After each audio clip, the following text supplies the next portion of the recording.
Today we look at the life of one of the most fascinating women in Chinese history, Zetian. She was not only the only female emperor in Chinese history, but also one of the most ruthless and controversial rulers. She was known for her cruelty, her love affairs, and her many conspiracies. So sit back and enjoy her story. After giving birth to 2 sons, Zetian had a daughter, but unhappily, the child passed away after only 1 week. Historians still don't know for sure what led to the death of the infant, so they have plenty of room for conjecture. Since Lady Wang was the last person to hold the little girl and was known to have a peculiar contempt for Zetian, it is also known that Zetian accused Lady Wang of suffocating or strangling the child. Due to the fact that Lady Wang lacked an alibi, she was tried for the child's murder and sentenced to exile from the harem. In addition, Wu also accused Xiao of killing her child, who had joined Lady Wang in exile. On the other hand, several authors speculate that Zetian may have been the one who killed the child to get rid of the other 2 ladies, who she may have seen as being in her way. The divorce between the emperor and Lady Wang and the marriage to Wu took place not long after Lady Wang was banished. She effectively took on the role of Empress and exercised a significant amount of influence on her husband, particularly with regard to affairs pertaining to the state. Perhaps those who accused her of murdering the child were those who oppressed her rise to power, particularly because it contradicted Confucian ideals. Perhaps there was some truth to the claim. As time went on, Wu amassed a large number of opponents within the imperial court. Those who had worked as advisors for the emperor's father asserted that the emperor's marriage to the woman who had been his father's former concubine constituted an act of incest. A significant number of them were banished or put to death. After the emperor had a stroke, Zetian was able to amass even more authority and effectively dominate China for the next 23 years. This period of time spans the Warring States period.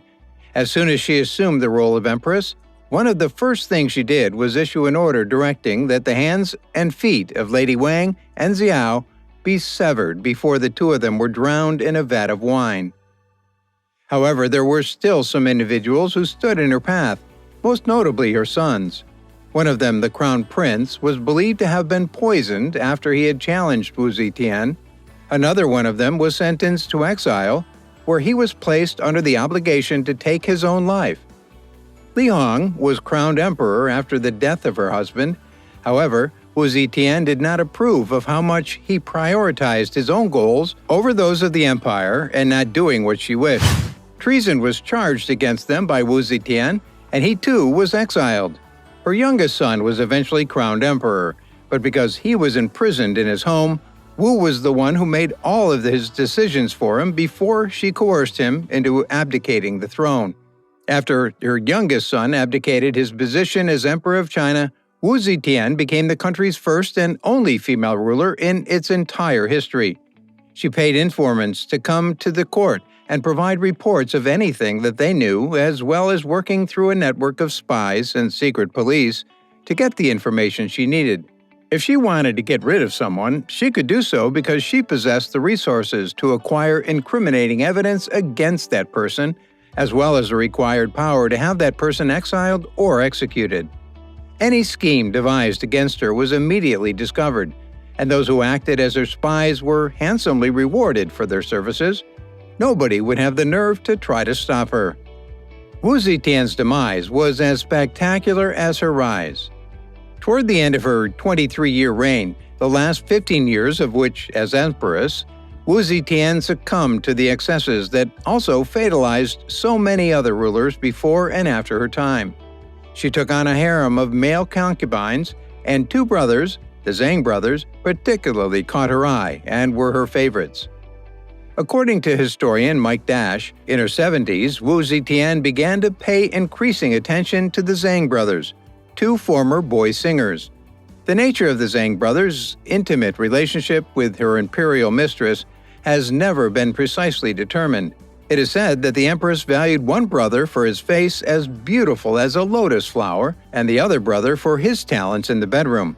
It is also said that the empress, greatly weakened by disability and old age, did not allow anyone other than the Zhang brothers by her side.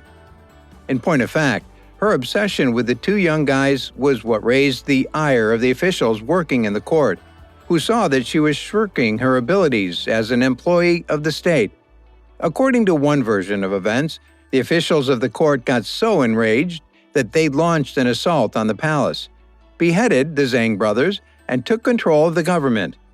Despite this, Wu Zetian's downward spiral continued, now including drug addiction in addition to her time with her male concubines.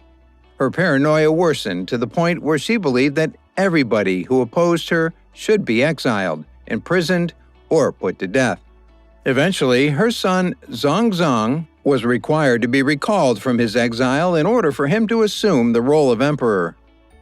Many innovations of the Tang dynasty can be attributed to Wu Zetian, despite the fact that she had a ruthless climb to power and a humiliating fall from it.